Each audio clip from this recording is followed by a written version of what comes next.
देख रहे हैं आप, मैं हूं आपके साथ रिया डंगवाल। बुलेटिन की शुरुआत करेंगे इस वक्त की बड़ी खबर के साथ। सबसे पहले बात कर लेते हैं जम्मू कश्मीर से। इस वक्त की बड़ी खबर आपको बता दें, जम्मू कश्मीर में सेना की गाड़ी पर आतंकी हमला हुआ है। आतंकियों ने सेना की गाड़ी पर हमला किया। कठुआ के बिलवार इलाके में यह हमला हुआ। इस दौरान सेना की गाड़ी पर ग्रेनेड से आतंकियों ने हमला किया। सुरक्षा बलों ने इलाके की फिलहाल घेराबंदी कर दी है। सुरक्षा बलों का सेना के साथ मुठभेड़ जो है जारी है। ग्रेनेड हमले में सेना के 2 जवान घायल हुए। तो सूत्रों के हवाले से खबर है कि ग्रेनेड हमले में सेना के 2 जवान घायल हो गए हैं। इस दौरान आतंकियों और सुरक्षा बलों के बीच मुठभेड़ लगातार जारी है। जम्मू कश्मीर के कठुआ से एक खबर, जहां जम्मू कश्मीर के कठुआ में सेना की गाड़ी पर आतंकियों ने ग्रेनेड से हमला कर दिया। आतंकियों ने सेना की गाड़ी पर यह बड़ा हमला यहां पर किया है, जिसमें सेना के 2 जवान घायल हो गए हैं। इस दौरान इलाके में, कठुआ के जिस इलाके में हमला हुआ, वहां पर सुरक्षा बलों और आतंकियों के बीच मुठभेड़ फिलहाल जारी है। सुरक्षा बलों का सेना के इस दौरान मुठभेड़ जो है जारी है। ग्रेनेड हमले में सेना के 2 जवान घायल हो गए। तस्वीरें आप देख सकते हैं जम्मू कश्मीर के कठुआ से तस्वीर, जहां सेना की गाड़ी पर आतंकियों ने ग्रेनेड से हमला किया। इस पूरे हमले में 2 जवान घायल बताए जा रहे हैं। वहीं मुठभेड़ आतंकियों और सुरक्षा बलों के बीच लगातार जारी है। आपको बता दें कि बीते दिन रविवार को ही कश्मीर के कुलगाम में सेना ने सर्च ऑपरेशन चलाया। इस ऑपरेशन के दौरान बड़ी कार्रवाई को अंजाम दिया गया, जिसमें 6 आतंकियों को ढेर किया था। उसी के जवाब में जम्मू कश्मीर से एक और खबर आपको बता रहे हैं, जहां जम्मू के कठुआ जिले में सेना की गाड़ी पर ग्रेनेड से आतंकियों ने हमला किया है। मौके पर अफरा तफरी का माहौल। ज्यादा जानकारी के लिए सीधा रुख कर लेता है संवाददाता शुभम दुबे का। ज्यादा जानकारी के लिए सीधा रुख कर लेते हैं जम्मू कश्मीर से संवाददाता शुभम देवल का। शुभम, क्या कुछ ये पूरा मामला है, क्या जानकारी साथ निकल पा रही है? बिल्कुल रिया, मैं आपको बताते चलूं, जो खबर हमारे पास पहुंच रही है कि कठुआ का जो बिलावर इलाका है, वहां का मनसेड़ी इलाके में हमारे आर्मी के एक जो काफिला जा रहा था, वहां पर आतंकवादियों ने अंधाधुंध फायरिंग की और ग्रेनेड से हमला किया गया है। जो जानकारी अभी तक हमारे पास पहुंच गई है कि लगभग 3 से 4 आतंकी होने की आशंका बताई जा रही है और फिलहाल सुरक्षा बलों ने उस पूरे एरिया को कॉर्डन कर लिया गया है और दोनों तरफ से जो है वो फायरिंग चल रही है। जी रिया।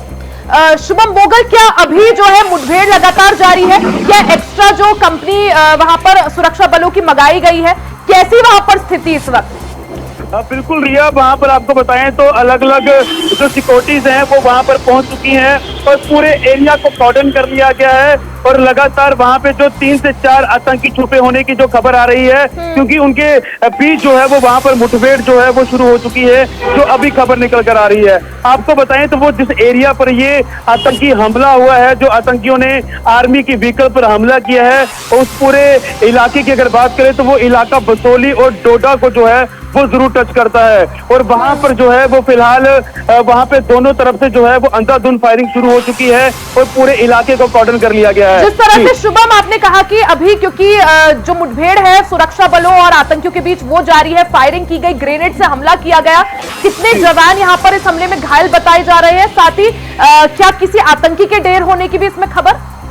देखिए रिया, अभी तक इस पर कोई भी ऑफिशियली पुष्टि नहीं हो पाई है कि कितने लोगों को वहां पर इंजरी आई है या कोई आतंकी को मौत के घाट उतारा गया है, पर फिलहाल ये अभी तक कंफर्मेशन जो है वो नहीं पहुंची है। पर ये जरूर बताया जा रहा है कि वहां पर इनकाउंटर जो है वो कुछ ही समय पहले वहां पर शुरू हो चुका है और दोनों तरफ से जो है वो ताबड़तोड़ फायरिंग की जा रही है। जी, एक बार शुभम तस्वीरें भी दिखा दीजिए, क्योंकि आप मौके पर मौजूद है। कैसी स्थिति, कैसी हलचल कितनी वहां पर? बिल्कुल रिया, अगर मैं आपको बताऊं तो उस पूरे एरिया को कॉर्डन कर लिया गया। वो जंगली इलाका है और आपको पूरी जानकारी बताता चलूं तो कठुआ में कुछ समय पहले भी जो है वो 2 आतंकियों को मौत के घाट उतार दिया गया था। उन आतंकवादियों ने भी आर्मी पर हमला किया था और उसके बाद जो है वो सुरक्षा बलों ने मुंह तोड़ जवाब जो है उन दोनों आतंकवादियों को मौत के घाट उतार दिया गया। जी शुभम, जिस तरह से 1 महीने पहले जम्मू के रियासी में जिस तरह से बस पर आतंकियों ने हमला किया था, 9 लोगों की उसमें जान चली गई थी, 50 से ज्यादा लोग जो थे, यात्री, वो घायल हुए थे। उसके बाद से ही जम्मू कश्मीर में लगातार आतंकियों की जो घटनाक्रम है ये बढ़ते जा रहे हैं, आतंकी घटनाएं बढ़ती जा रही है। बीते दिन रविवार को भी जम्मू कश्मीर के कुलगाम में एक बड़ा ऑपरेशन सेना ने चलाया था, जिसमें 6 से ज्यादा आतंकी ढेर हुए। तो उसके बाद आज ये आतंकियों की तरफ से एक तरह से फाइट बैक देखने को मिला। क्या माना जाए, कितनी देर ये मुठभेड़ अभी जारी रहेगी?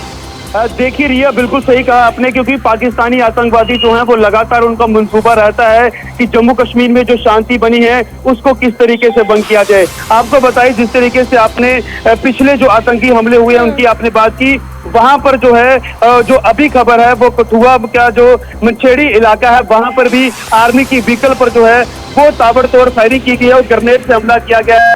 पर यह पाकिस्तानी आतंकवादियों का मंसूबा साफ रहता है कि जम्मू कश्मीर में जो शांति बनी है उसको किस तरीके से भंग किया जाए। जी बिल्कुल, यानी यहाँ पर कोशिश यही, क्योंकि जब से रियासी में जिस तरह से हमला हुआ था उसके बाद से ही लगातार आर्मी जो है, इंडियन आर्मी, वो काफी ज्यादा सक्रिय नजर आ रही है।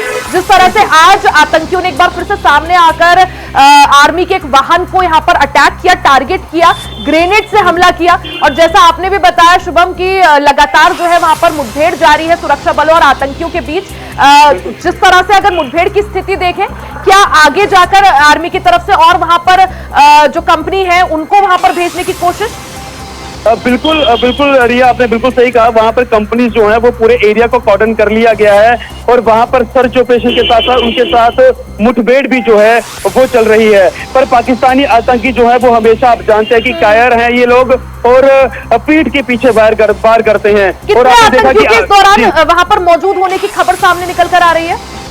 देखिए बिल्कुल, आपको बताएं तो वो जो इलाका है उस जगह से जो है वो डोडा को भी टच करता है, बसोली को भी टच करता है और उसी रास्ते पर काफिला जो है वो आर्मी का टर्न हो रहा था और उसी जगह पर आतंकवादियों ने ग्रेनेड और ताबड़तोड़ फायरिंग जो है वो वहां पे शुरू कर दी और आतंकवादी लगातार जो है वो अंकुश लगाकर फायरिंग कर रहे हैं। जी, सेना के किसी अधिकारी की तरफ से कोई बयान यहाँ पर इस मामले को लेकर सामने आया हो?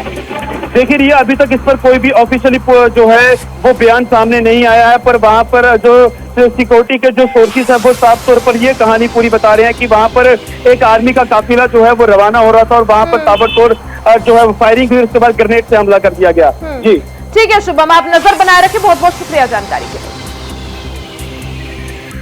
तो सेना की गाड़ी पर आतंकियों ने ग्रेनेड से हमला यहां पर किया, ताबड़तोड़ फायरिंग की और फिलहाल जो है मुठभेड़ लगातार जारी है। वहीं खबरों में आगे बढ़ते हैं, सीएम पद से इस्तीफा देने के बाद झारखंड के पूर्व मुख्यमंत्री चंपई सोरेन विधानसभा पहुंचे।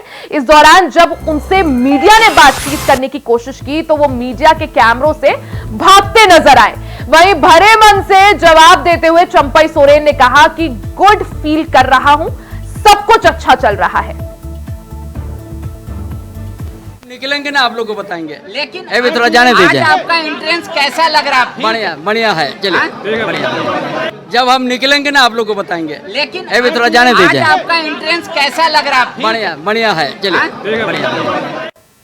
वहीं इरफान सोलंकी के एक बयान पर पलटवार करते हुए बीजेपी विधायक सीपी सिंह ने सरकार पर हमला बोला है। उन्होंने कहा कि किसने कहा कि फ्लोर टेस्ट हो, इंडिया गठबंधन को डर था इसलिए कैबिनेट विस्तार से पहले फ्लोर टेस्ट हुआ, सरकार बनाने की हड़बड़ी हेमंत सोरेन को है। से उन्होंने पहले मंत्री नहीं बनाया, विश्वास मत प्राप्त करने के बाद ही मंत्रिमंडल का गठन करेंगे, तो सही होना, इसके अलावा सबसे बड़ा बात है इरफान है कौन। दूसरा, फ्लोर टेस्ट की मांग किसने किया है? फ्लोर टेस्ट किया है, भाजपा ने मांग किया है क्या? जब आपको कोई बोलता है क्या आपका दायित्व नहीं बनता है उससे प्रति प्रश्न करें कि क्या भाजपा ने फ्लोर टेस्ट की मांग किया था? क्या आपको इरफान ने बोल दिया है? अब आप क्वेश्चन लेके यहाँ पर आ गए, अपना भी समझदारी होनी चाहिए ना। तो भैया हम जो प्रश्न कर रहे हैं, आपको इरफान ने कहा फ्लोर टेस्ट कराने की जरूरत क्या है? आपको पूछना चाहिए था कि फ्लोर टेस्ट क्या भाजपा में करा रही है क्या? वहीं उत्तर प्रदेश में आज से सरकारी स्कूलों में डिजिटल हाजिरी लगेगी, जिसके लिए बेसिक शिक्षा विभाग की तरफ से शिक्षकों को आधे घंटे की राहत दी गई है। यानी 8 बजे के स्कूल में 8:30 बजे तक अटेंडेंस शिक्षक लगा सकते हैं।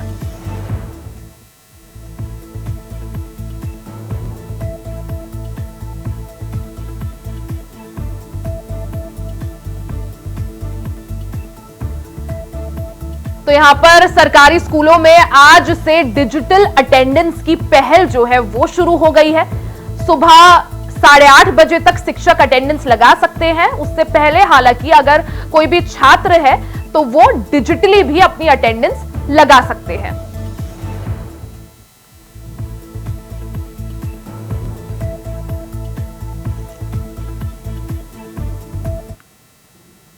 वहीं सिद्धार्थनगर के जिलाधिकारी doctor Raja Ganapati R medical college Siddharthnagar का औचक निरीक्षण करने पहुंचे, जहां मेडिकल कॉलेज की व्यवस्थाओं को देखकर डीएम ने आवश्यक दिशा निर्देश भी दिए, साथ ही वो बिफर पड़े। निरीक्षण के बाद आउटसोर्सिंग से काम कर रहे कर्मचारियों को भी उन्होंने जमकर फटकार लगाई। आपको बता दें कि निरीक्षण के बाद जिलाधिकारी ने स्वास्थ्य कर्मियों को सख्त हिदायत भी दी है। अगली बार ऐसे होगा तो मेरा नौकरी समाप्त होगी। आउटसोर्सिंग से कहां से हो तू? कहां से हो तू? आउटसोर्सिंग से क्या नाम है?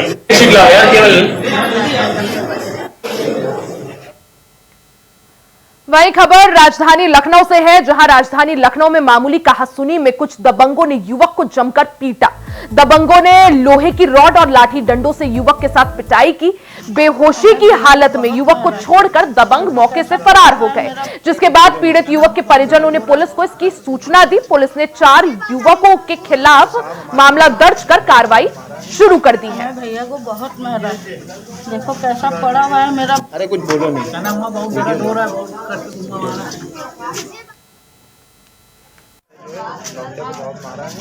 हमें भैया को बहुत मारा, देखो कैसा पड़ा हुआ है मेरा। अरे कुछ बोलो नहीं। बहुत दर्द हो रहा है।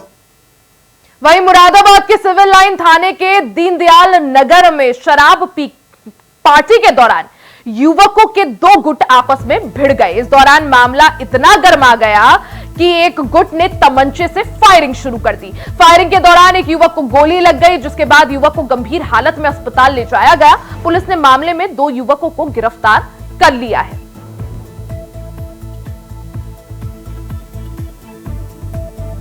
मंदिर दीनदयाल नगर में प्रकरण संज्ञान में आया था, जिसमें मौके पर तत्काल हमारी पुलिस टीम पहुंची थी, हमारी फॉरेंसिक टीम भी पहुंची थी, जिसमें एक व्यक्ति जिसको पेट में गोली लगी हुई थी उसको विवेकानंद हॉस्पिटल में भर्ती कराया गया था।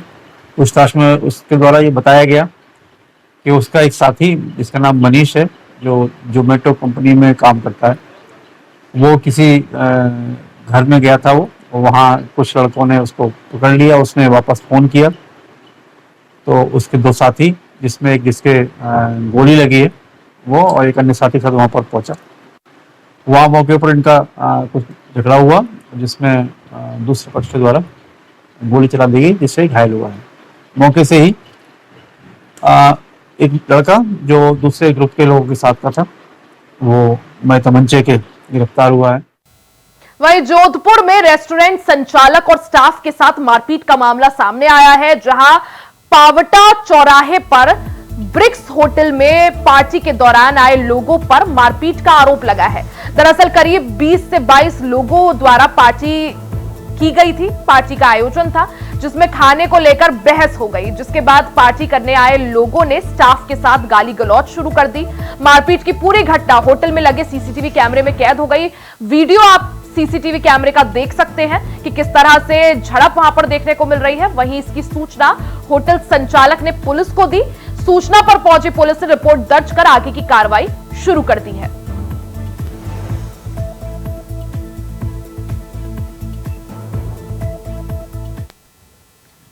उत्तर प्रदेश के हाथरस में 121 लोगों की मौत के बाद जहां सरकार सूरजपाल उर्फ भोले बाबा उर्फ साकार हरि के आरोपी सेवादारों की धरपकड़ कर जारी है, तो वहीं पुलिस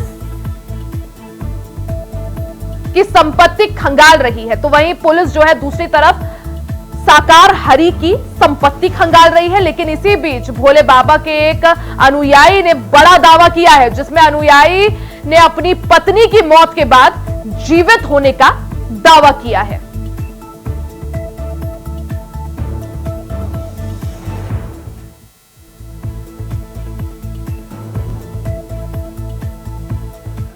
वो परमात्मा हैं। हम 2012 से जाते हैं, हमने बहुत कुछ करिश्मा परमात्मा की लीलाएं देखी हैं, तो हमें विश्वास है कि वो नारायण सागर ही परमात्मा। जी सर, दौसा राजस्थान में हम लोग पहुंचे थे करवा चौथ में, करवा चौथ कार्यक्रम था वहां पे।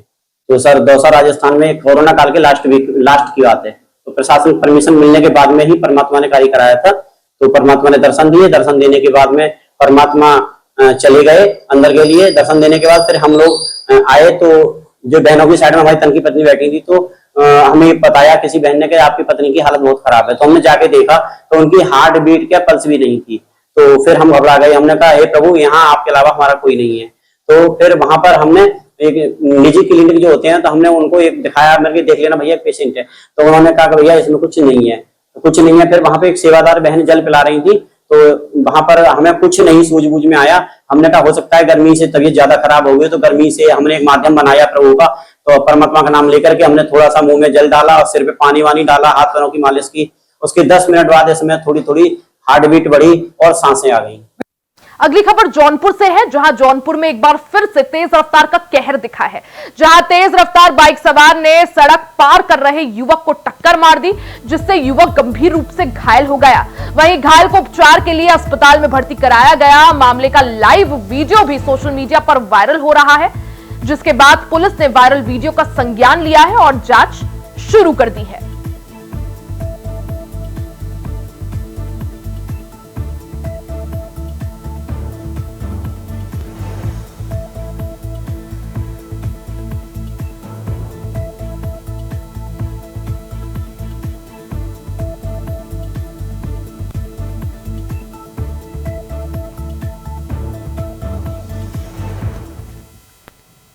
वहीं अमेठी में संदिग्ध परिस्थितियों में एक अज्ञात युवक का शव नहर में मिला है, जिससे हड़कंप मच गया। वहीं स्थानीय लोगों ने इसकी सूचना पुलिस को दी, जिसके बाद पुलिस ने शव को नहर से निकलवा कर कब्जे में लेकर पोस्टमार्टम के लिए भेजा और आगे की कार्रवाई शुरू कर दी। हालांकि अभी तक मृतक की पहचान नहीं हो सकी है। वहीं शव कई दिन पुराना बताया जा रहा है।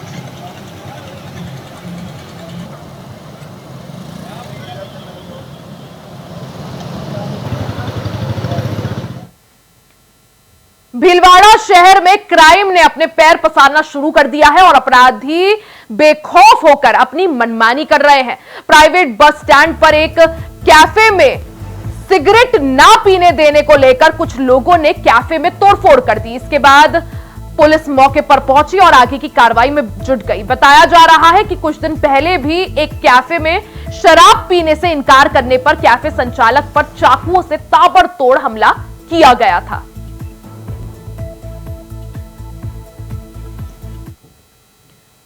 गाजीपुर से दिल दहला देने वाला मामला सामने आया है, जहां नंदगंज थाना क्षेत्र में एक पति पत्नी और बेटे की गला रेतकर हत्या कर दी गई। इलाके में हुए इस ट्रिपल मर्डर से दहशत का माहौल है। वहीं घटना की सूचना मिलते ही एसपी ओमवीर सिंह मौके पर पहुंचे और जांच पड़ताल शुरू कर दी।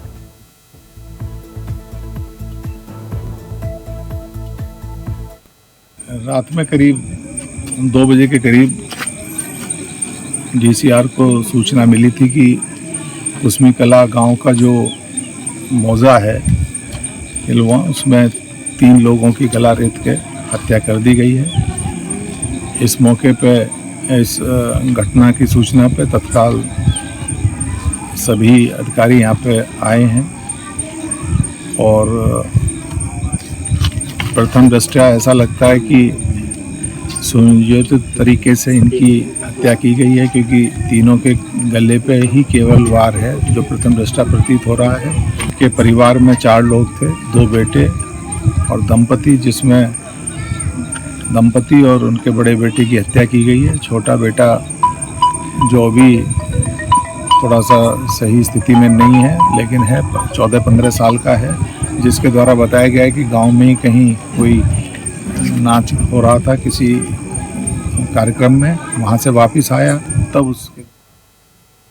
उत्तर प्रदेश के हाथरस में सूरजपाल उर्फ भोले बाबा के सत्संग के बाद भगदड़ में हुई 121 लोगों की मौत के मामले में यूपी जमीयत उलेमा ए हिंद पीड़ित परिवारों की आर्थिक मदद के लिए आगे आया है। उलेमा ए हिंद के कानूनी सलाहकार मौलाना काब रशीदी ने इस दौरान बताया कि जमीयत की तरफ से इस घटना में मरने वालों के पीड़ित परिवारों और परिजनों को जमीयत उलेमाए हिंद की तरफ से 10-10 हजार रुपए की आर्थिक मदद दे रहे हैं और घायलों को 5-5 हजार रुपए की आर्थिक मदद दी जाएगी। अभी हमारी टीमों ने हाथरस और अलीगढ़ जनपदों में यह कार्य शुरू किया है क्योंकि सबसे ज्यादा मरने वाले इन्हीं 2 जनपदों के हैं।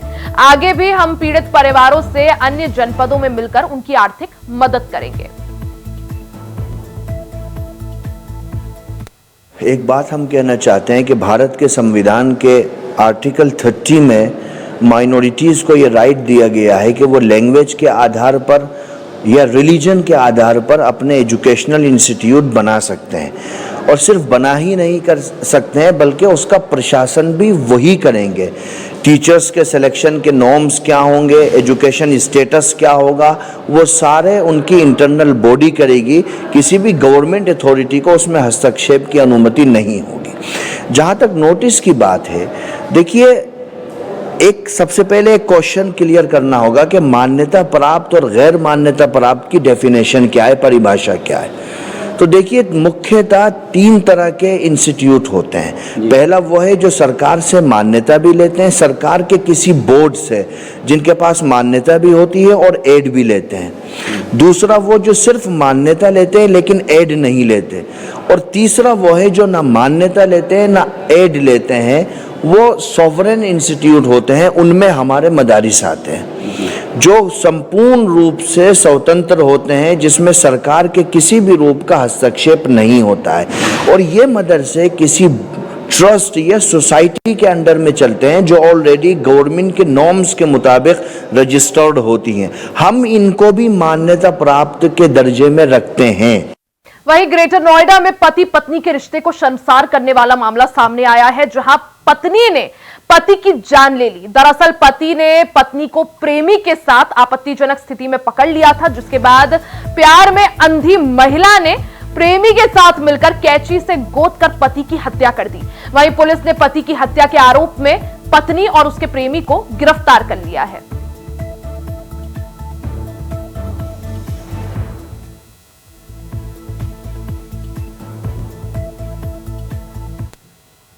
इसी के साथ इस बुलेटिन में फिलहाल के लिए सिर्फ इतना ही। खबरों का सिलसिला जारी रहेगा, बने रहे हमारे साथ।